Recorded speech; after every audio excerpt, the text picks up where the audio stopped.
नमस्ते मिथिला, प्रणाम मैथिल। हम प्रकाश अहाँ सब के स्वागत कर रहा हूँ मिथिला के के आपका सुंदर सन मैथिली ब्लॉग में। तो आज यहाँ सब हम लोग जा रहे हैं जे चंपारण के प्रसिद्ध मटन हंडी से मनमोहिनी ये सजनी,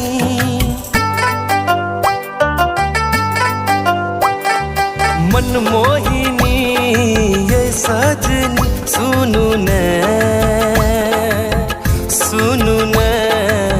लगता बुकनी नन सताबू धनी।